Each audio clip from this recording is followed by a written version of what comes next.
Hello, Soul Fam. Welcome to Divine Femme TV. If you're new here, my name is Sarah Rose, and I am being guided today to share some reflections with you. So, I knew there was a reason when I packed up all my stuff and put it in storage that I decided to keep my old journal from basically 2023 and 2024. And I just got the very strong nudge to flip through it and read some reflections for you while I'm out here on my balcony overlooking the Prescott Valley, which is gorgeous, and eating my very hormone-friendly, gut-healthy smoothie. So you may hear Hazel and Ruby in the background, but I'm going to try to do this without stopping and starting because I really want to get through this in one recording. So there's the least amount of editing possible because that just really is not the vibe around here. So yeah, I was flipping through this and there were some things that were popping out that were super interesting, and I decided I was just going to hit record and not try to figure out what I wanted to talk about, what I was feeling called to talk about. There was so much coming up for me as I was going on a sacred walk right before this, and then that's when I got the nudge to pull the journal from 2023 and 2024 and maybe the very tail end of 2025, I'm not sure. And just to give a little background, 2023 is where I went into deep, dark night, death, and rebirth, and really started to activate the sacred feminine within. And 2024, on Holy Thursday, is when it wasn't an occurrence, but that's when self-realization was seen. I guess you could say, like, where there was direct experience of divine nature. And then from there, a rapid deconditioning, a rapid undoing of the emotional self that has all of these aversions and attachments, and just a lot. So it was a very potent time of what I will call, for the purpose of this recording, the sacred feminine rebirth. And so I'm just being guided to kind of flip through it and then share any reflections that come up. So if you find this interesting, get cozy and let's have a little chat. So what I'm going to do is I'm just going to flip through this. There was one thing I kind of earmarked, but I'm going to see if it comes up again. So I'm going to release the little earmark from it because I just want to see if it's going to naturally, organically come up again. And we're going to see where it lands. And see where I feel called. Okay. So what I'm feeling called to share is really the beginning stages of awakening to heart-centered consciousness, moving from ego consciousness to heart-centered consciousness, and then we're going to see what comes up from there.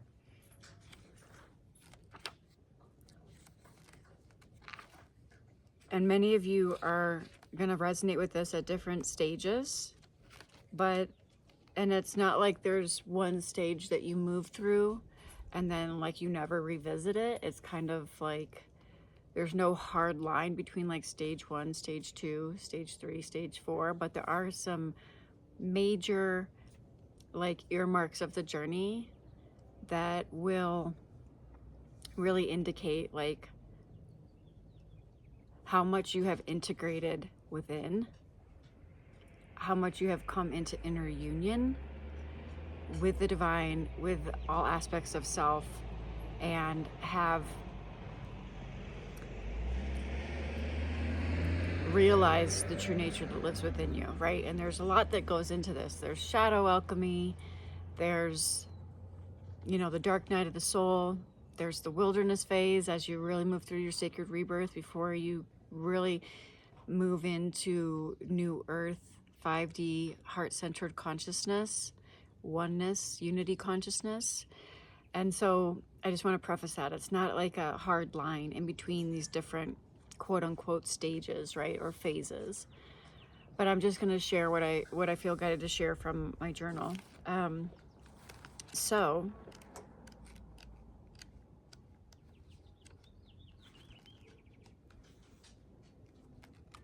that's interesting. I landed on, you know, the very first like onset of moving from ego consciousness into heart-centered consciousness, which is recognizing that, and I'm just going to glance down at what wanted to be revealed through flipping through this, and then I'm sure it's going to move deeper into divine flow. And just channel through what wants to come through on the topic. I'm not going to read this word for word, although there were a few things that were coming up that I was feeling called to read word for word, and I may save that for the end. It was literally a declaration that I did for Lionsgate last year, or maybe I think it was last year, it might have been 2 years ago. And right now at the time of this recording, it's going to be here sooner than we think. I don't know. I don't really like to put too much weight on all the astrological transits because we are creating this reality through our own perception, and it is literally a projection of our conscious awareness and what we are embodying within. And at the same time, there's collective energy, there's collective consciousness, there's archetypal energies, and I love playing and working with all of it. There are no rules here. There are no, you know, so we'll just see what comes up. Without further ado, because I know I've been rambling. The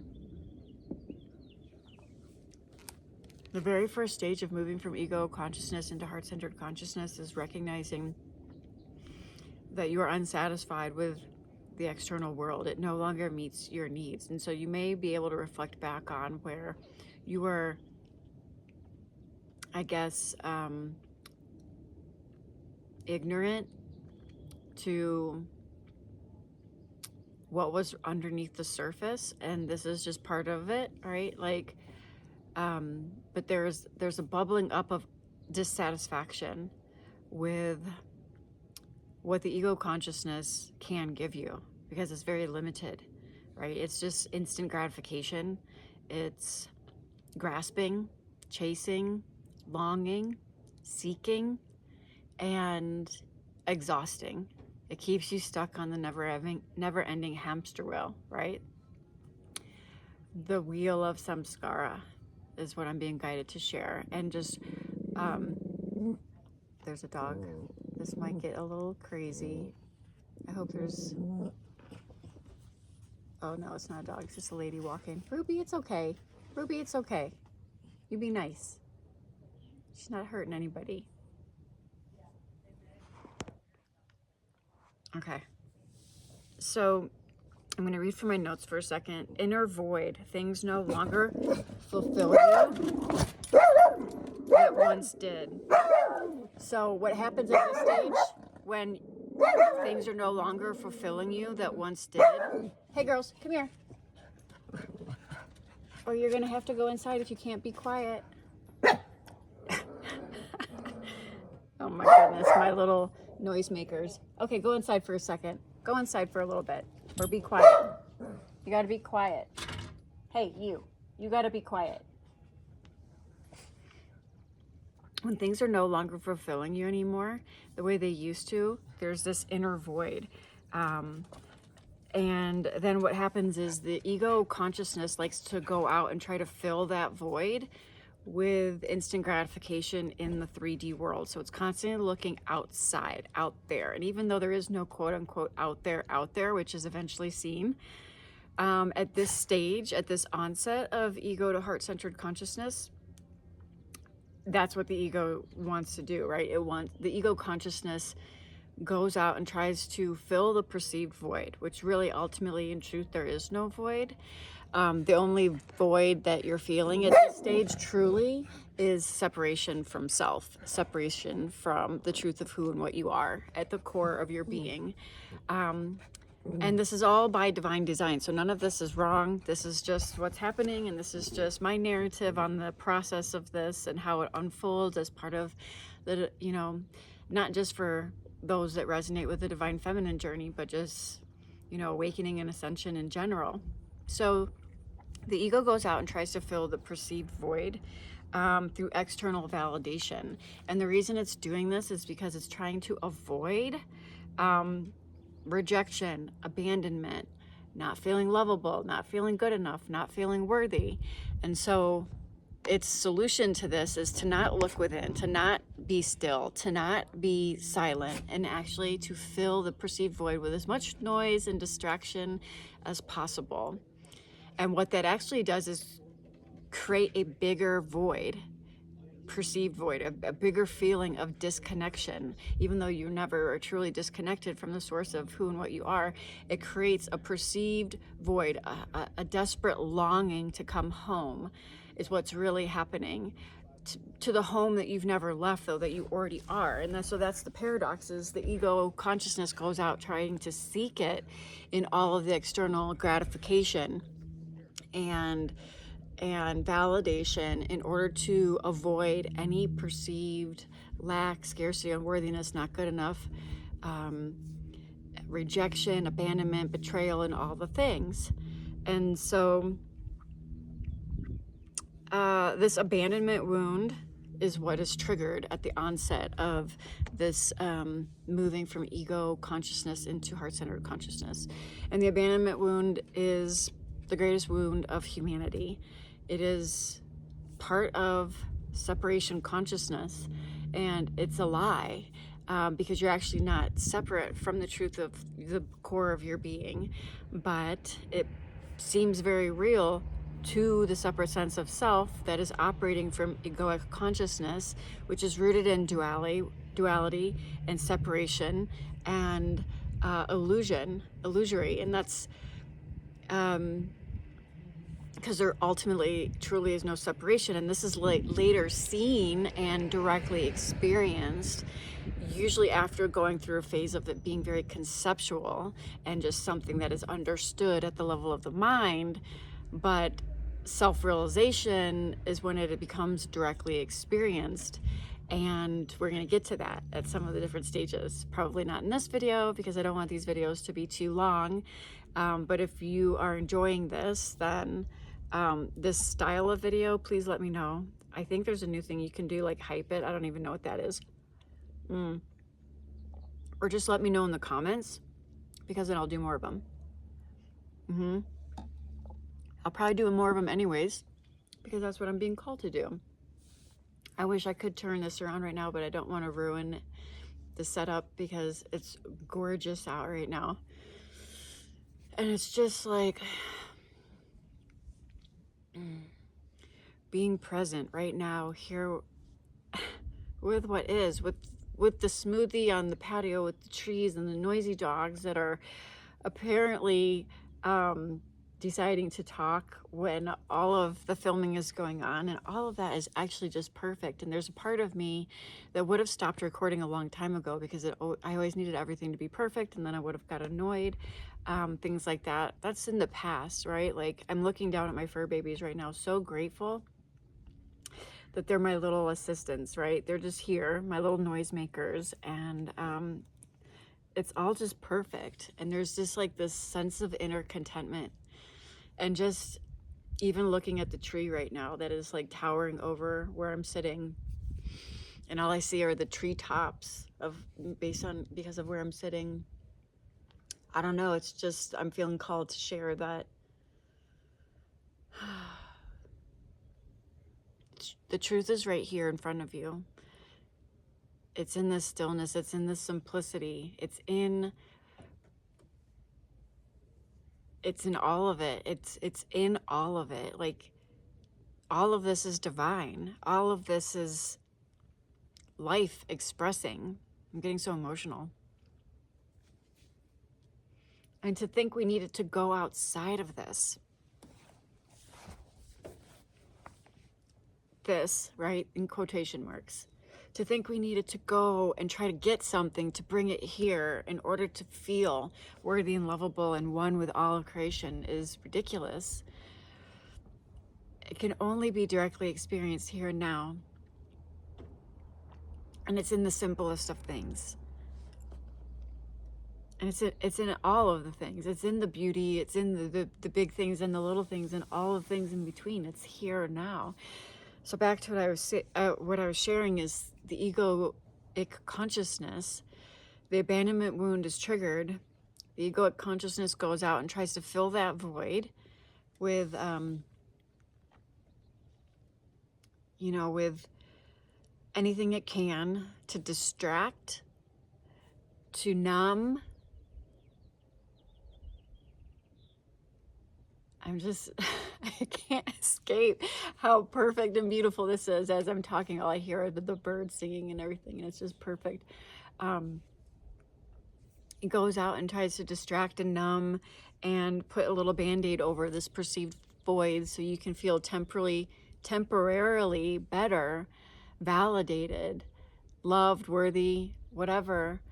And it's instant gratification, and it specifically avoids looking at the inner fears of abandonment, unworthiness, and everything that wants to be avoided. Oh my God, this is getting good because this is literally being recorded. I believe tomorrow is the full moon. Don't quote me, but I believe tomorrow is the full moon in Scorpio. Okay, so this is key. This is why I was guided to this page. You can't make this shit up. This is so good. The ego wants to avoid looking, the egoic mind wants to avoid looking at the inner fears of abandonment, unworthiness, lack, scarcity, not good enough, and all the things. So it all remains in the shadow, okay? Because if it remains in the shadow, just like Carl Jung said, right? Anything that is left in the unconscious, it will rule your life and you will call it fate. And so it remains in the shadow.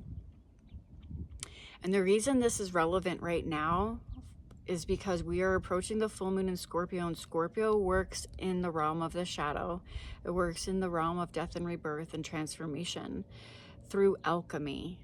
Right? And so the message is coming through very clear for the collective as I was going on this sacred walk right before I hit record as well, is that there is a final layer of something that is really bubbling up from underneath the surface, that needs to be seen, that needs to be felt, that needs to be not repressed or suppressed or rejected, coming up with this full moon tomorrow in Scorpio.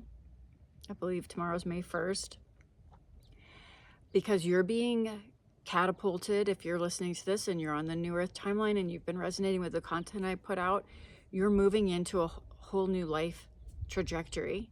And whatever little suppressions where you've still been disintegrated within, right? And any little thing that's still been hiding out in your field, is going to rise to the surface so it can be released. And this doesn't have to be like traumatic tower moment. I don't feel like that's what's coming through here. It's not a traumatic tower moment. It's not like this huge death and rebirth cycle that you're going to go down. If you've been resonating with me, then you've been doing that work for a long time. Like this is like the final seal of like almost like you being able to declare and see beyond the illusion, beyond the falsehood, beyond all of it, and fully claim your divinity.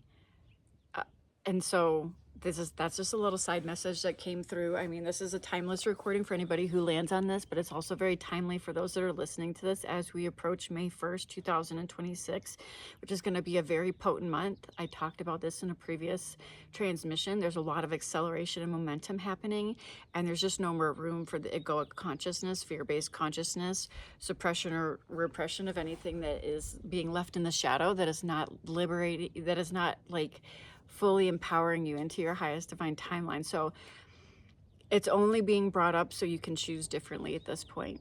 for those of you that are resonating with being on the edge of the new earth timeline and being a new earth human leading at the edge here, at the time of this recording, this isn't like some big catastrophic thing. It's not going to create a ton of chaos in your life if you're resonating with this right now, but it is requiring your awareness. It can no longer be in the unconscious. It needs to be felt and seen through with the eyes of truth, which are the eyes of your heart, not the eyes of the human, right? I think it's interesting. We have two eyes, right, in this human existence. And this, you can think of this as like representing duality, right? Like you're looking through two different eyes, right? You're looking through separation consciousness. You're looking through subject-object relationship. You're looking through, you know, polarity. When you're looking through the eyes of the human as the human, and we're here to embrace our humanity. But when I say when you're looking with the eyes of truth, that's true spiritual vision. That's through the one eye of the heart.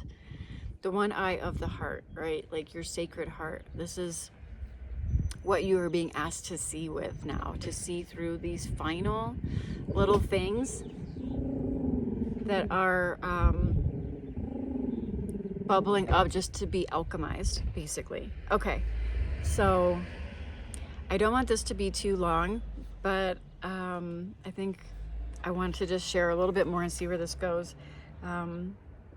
So basically, the egoic consciousness wants to avoid all the quote-unquote darkness, right?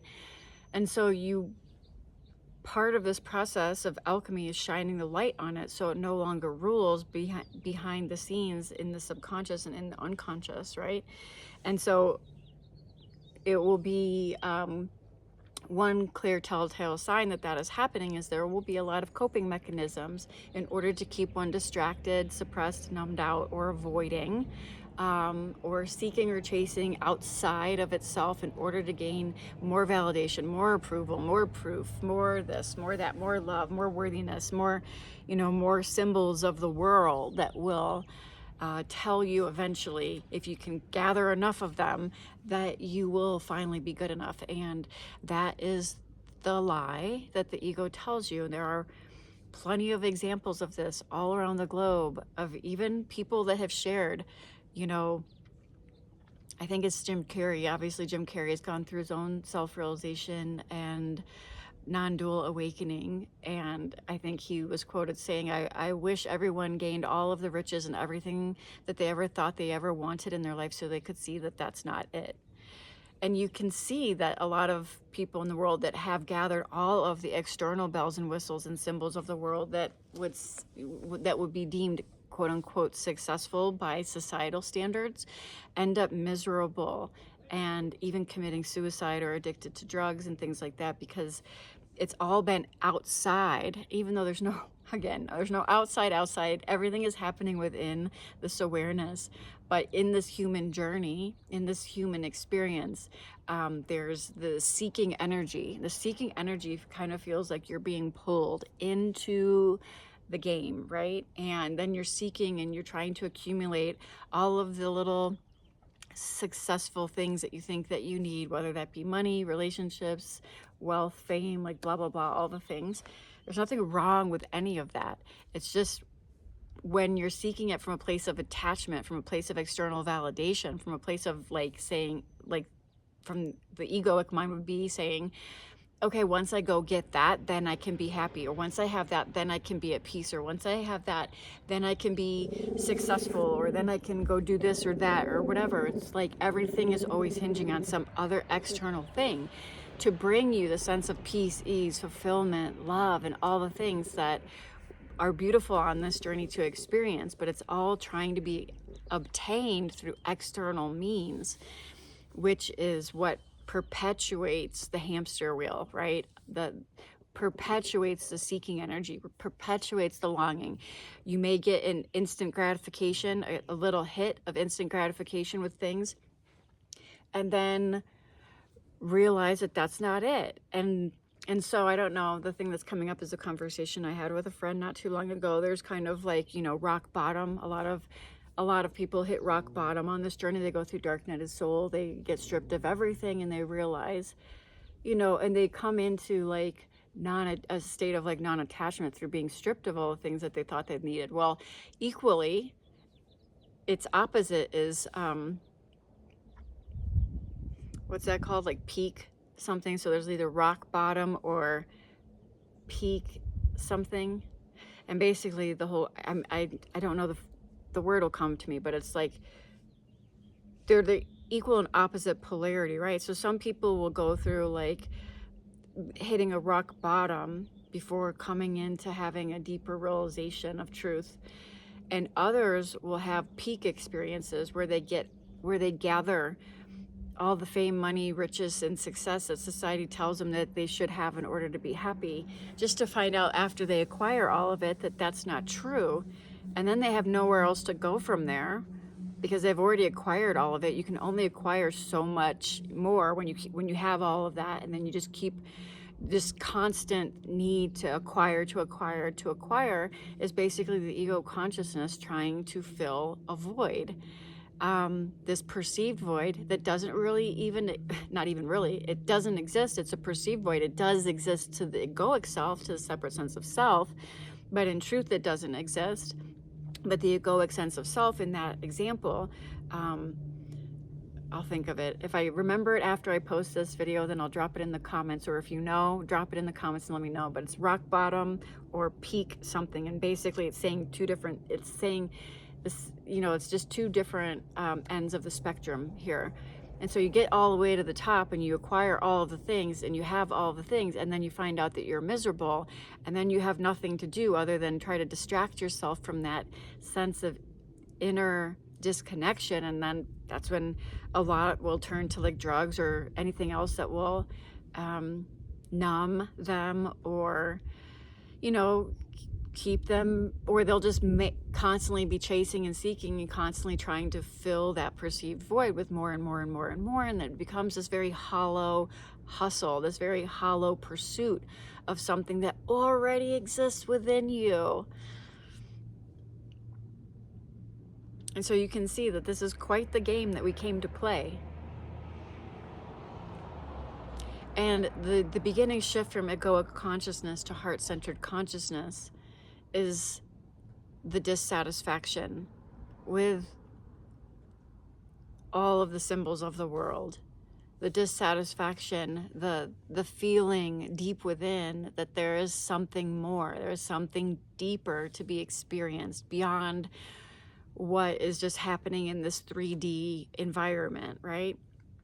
And there's this longing to come home, which really is coming into inner divine union with the truth of that which you already are, which you've never left and you can't obtain, because to obtain it even is already saying you're separate from it, and you're not.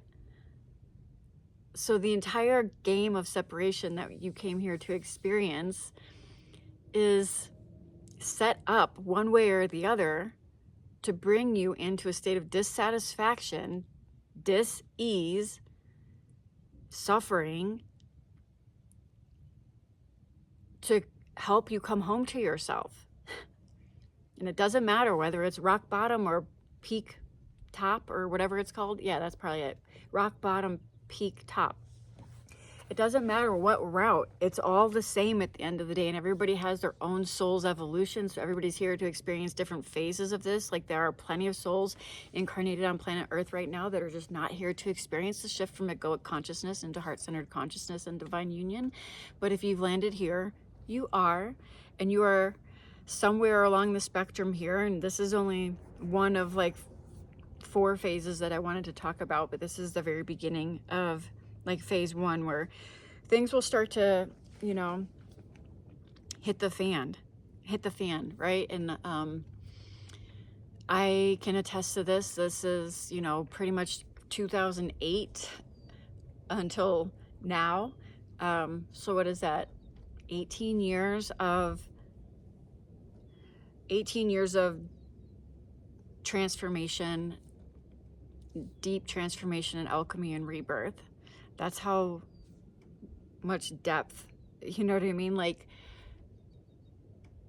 expansion and integration and embodiment and everything in between. But I can attest to this. And, you know, I had at the onset of this, it very much looked like being trapped in the hustle culture. Like, you know, this is almost 20 years ago when I was trapped in the hustle culture and I was making myself sick and I was constantly chasing the carrot and working out as a realtor at the time and not taking care of my body, not connected to my feminine essence at all, not honoring my body, not taking time off, feeling guilty to take time off or even have a vacation, literally making myself sick. In many ways, right? So this is like where I was like, many of you may have already heard this story if you've listened to my podcast, but it's what I call the perfect storm, right? And I experienced, like landing myself in the ER with pneumonia because my immune system was shot. I filed bankruptcy due to all the foreclosures that were happening, that I lost my ass on during the foreclosure crisis during this phase.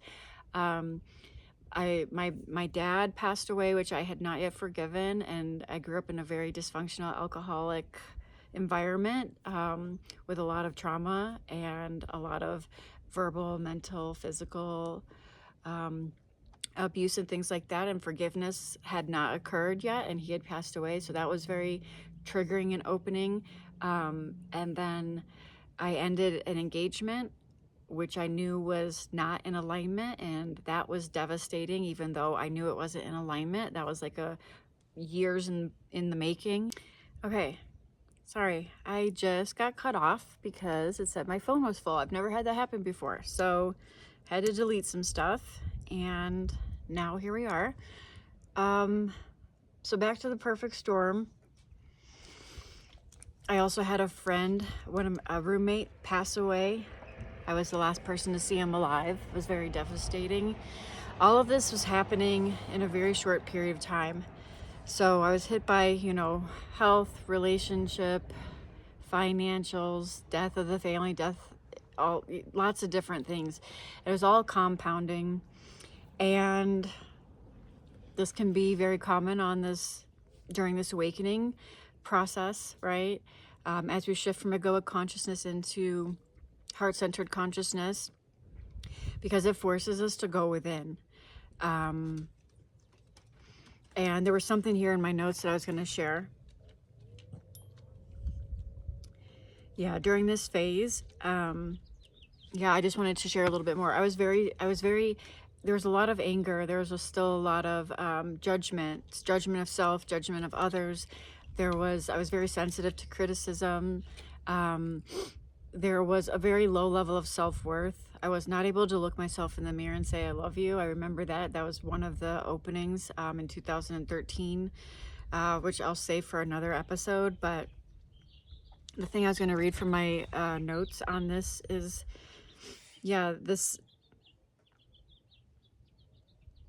the way the ego tried to solve this was continue to like hustle and work and just kind of numb out and just work harder and avoid going inward at all costs.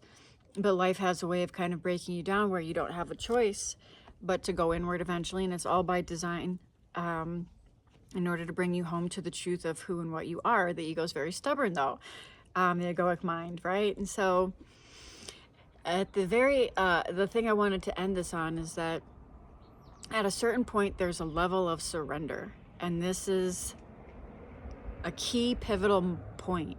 There's a moment of surrender where there's a willingness to face things consciously, everything that's coming up.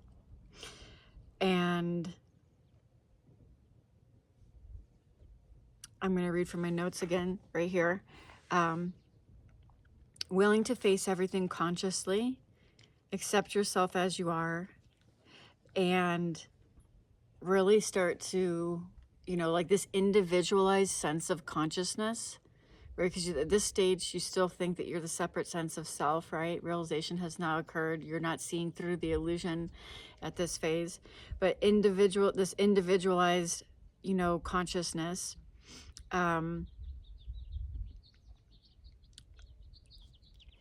basically is like this, the essence within you, call it your soul, is willing to process, is willing to like look at everything consciously. And even though that the ego still looks outside and tries to solve the problem externally, there's a deeper calling to go inward, the formlessness, you know, of aspect of your being that's calling you inward. And there's a loosening of the grip of control. I was a major control freak during that time, major control freak, and control is very fear driven. It's very fear driven because the egoic mind wants to control all aspects of everything in order to have some false sense of safety. And for those now stepping into new earth consciousness, new earth frequency, you will revisit this theme over and over again, but it'll be different, right? So there's still like this need to control expectations or outcomes as you step into the unknown. And it's about fully trusting and surrendering and releasing the grip of control on the steering wheel, and having a full-on trust fall with life. And that wasn't even available at that wasn't available at the onset of this, you know, shifting from egoic consciousness, like this first phase that I'm talking about. But you'll revisit that over and over again. Losing control for egoic consciousness is probably the scariest thing. It's literally like the scariest thing. And there's many different ways it tries to exert control to take its power back, right? And so this is, as you move through this entire process, you cultivate a deeper level of trust with self, trust with the divine that lives within you, trust in life itself, and you begin to trust fall with life and surrender control. And the paradox is, as that happens, as that is eased into, you actually have more power, paradoxically, because now you're operating from your divine power, the divine essence within you. And that divine power within you doesn't play small, doesn't sacrifice, doesn't self-abandon, doesn't people please, doesn't give your power away or anything like that. There is nothing weak or weak about being in your divine power. You actually gain more power, but it's not this false sense of power that the ego likes to cultivate through control, through judgment and manipulation and all the things, right? It's a true sense of power. It's a divine feminine power, the power that comes from within, from you being in alignment with the truth of that which you are, your divine essence. And so you begin to face things consciously. You're willing to see things consciously. And so I think that was it. I was just looking if there was one more thing I wanted to share. There's a lot more, obviously, I could go into. I could talk about this forever. But I'm going to end it here so it's not too long. It doesn't take forever for me to upload and process, and I will get this posted. If you enjoyed this, drop a comment, let me know. And I'm happy to maybe continue this as a series where we walk through all of the different phases with my own reflections along the way, because I know there's a lot that may be tuning into this that are at earlier stages of self-realization and coming into divine inner union. I'm very guided also to talk about the sacred feminine rising energy. Actually, when my phone just died and stopped and I had to like delete some things because of the space, I saw 313 again, which is my number for sacred feminine. I know I'm being called to speak more on the sacred feminine rising, and this is all part of that. Yeah, I'm going to end it there so it's not too long, and I hope this finds you well, and until next time, namaste.